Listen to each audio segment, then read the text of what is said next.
እስኪ ስሙኝ አንዴ ስሙኝ። ምን እንደገጠመኝ እኮ ልነግራችሁ ለእናንተም ስለሚጠቅማችሁ። ሌሊቱን ተነስቼ ከእግዚአብሔር ጋር አሳልፌ ጸልዬ ሁል ጊዜ እወጣለሁ። ልክ ስወጣ የቀኑን ሸክም በሙሉ በዝርዝር ያሳየኛል። ሪሞቱን ይቀማኛል። ይቀማኝና ይሄ አለብሽ ይሄ አለ ብሎ ያሳያል። እውነቴን እኮ ነው ያሳያል። እናየዋለን። ግን ሪሞቱን መልሰን መቀማት የኛ ስልጣን ነው። አለቀ። ምንም ነገር ከልኮ አያልፍም። ሰዎች ቢገድቧችሁ እንዳትራመዱ ቢያረጋችሁ የሚያራምድ እግዚአብሔር አለ።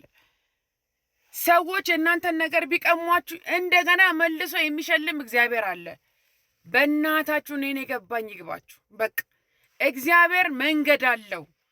የእግዚአብሔር መንገድ እጅግ ሰፊ ነው። የሰው መንገድ ጠባብ ነው፣ መፍትሄ የለውም። ጸልየን ለምነን ከወጣን በኋላ እንደገና በቀኑ ላይ አምጥቶ ይከምርብናል። መልሰን ለእግዚአብሔር እንስጠው። እናንተ ሸክማችሁ የከበደ ወደ እኔ ኑ ብሏል። ለሱ እንስጠው። ሰተነው እንውጣ። መልሰን አንቀበለው። በቃ ማለዳ ስንወጣ ሪያሊቲ አለ። ከሪያሊቲ በላይ የሆነ አምላክ ደግሞ አለ። የሪያሊቲውን ነገር ሁሉ አስቀድሞ የሚያውቅ አምላክ አለ። እህቴ ወንድሜ፣ አድክሞሃል፣ አድክሞሻል። አዎ አድክሞኛል፣ ደክመናል። ነገር ግን የሚያበረታ ኃይል አለ። የሚያበረታ የእግዚአብሔር ኃይል፣ የእግዚአብሔር መንፈስ አለ። ስለ ቀኑ፣ ስለ ሌሊቱ፣ ስለ ሰከንዱ፣ ስለ ሁሉ የሚያውቅ እግዚአብሔር አለ። ስለ እነዛ ክፉ ሰዎች እንኳ በቀናችሁ ላይ ብረት ሊቀረቅሩ የወጡትን ሰዎች እንኳ እግዚአብሔር ያውቃል። የዳዊት መክፈቻ የያዘ መዝጊያ መክፈቻ ሁሉ በእጁ የሆነ እግዚአብሔር አለ። በቃ አትስነፉ። እኔ ላበረታታችሁ ነው።